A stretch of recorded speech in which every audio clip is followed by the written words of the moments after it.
If you're not on page 1 of the search results, you've put a billboard in the forest. No one's going to notice you. Your goal is to create happy customers who then create other happy customers.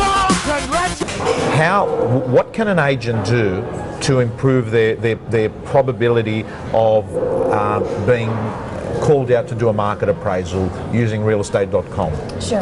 So one of the things we know for sure is people do a heap of research online, whether they're buying, of course, we know that, but when they're looking to sell too. And so it's kind of like this digital interview, because they're checking out what they're seeing, whether it's about agencies or the agent themselves. And they do that by looking at what agents have sold properties in their area. And they do that by looking at what did they sell them for, what was the house like, so they get a feeling for what the agent's like. So we have a product called Agent Profiles. It's free, you just update it with information about what you've done. But one of the things we see is that agents who have really filled in their agent profile with stuff that's personal about them, any special awards they've won, special skills, if they speak a different language, and something about themselves, what do they do in the community, we see more people look at those. So for sure, people are looking on site and saying, okay, I'm thinking about selling my house. I don't necessarily want 3 guys coming into my house, or gals, and trying to pitch their services to me. I want to try and do some research about them. I'm going to ask friends, I'm going to ask family, but also I'm going to make my own opinion, because this is my most important financial asset. Okay, so Tracy, this is a really important point, and I want to stress that the way the world's changed in this new connection economy, a lot of the decisions are actually made before they meet the person, aren't they? For sure.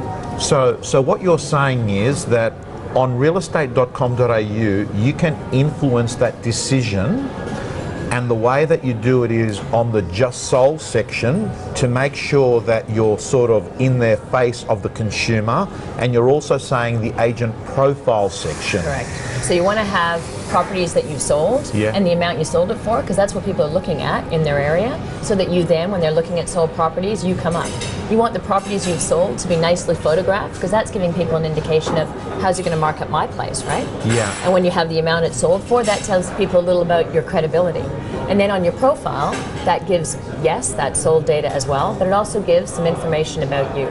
We have 130,000 plus leads a month that go to agents from Agent Profile. So it's non-trivial amount of people that are looking at that. 130,000, are we talking about buyer leads or seller leads? These are people who are wanting to sell their property. Okay. What you're saying is that you can go on realestate.com, agent profile, and what you want to do is improve your attractiveness versus all the tens of thousands of other agents. What are the, like, everyone's on there, aren't they? Yes. But it's sort of incomplete. Some agents have got more stuff on there than others. Correct. So you want to make sure the information about the properties you've sold is on there. You want to make sure that the prices are sold there. You want to make sure there's a small amount of information about you as a person. You want to make sure there's a photo of you, because that really kind of sends a message to people. Videos? You can have videos, but I think the importance of videos, and we've seen some really great ones, short, a little bit about who you are, and that you come across as really someone they can trust. I think what the video helps do is make that person very real. Yeah. And you know, for people selling their property, as you guys and your our customers know, it is a lot about trust. Okay. So, gang, we're going to talk about it in the implementation video, but straight away, Tracy is sharing information and content that is going to help you actually get picked to get called out, and once you're called out, to actually have a higher probability of being selected, because as Tracy said, the digital interview now is a method that people are using to select you. I've got a great human being here, Tracy Fellows, CEO of REA. Thank you so much, Tracy. Thanks, Tom. I think she summed it up. It's about people, it's not about houses. So it's so important. Become their agent before they need an agent by having the best digital footprint in your marketplace. Let's have a look at the facts. What's your goal for the next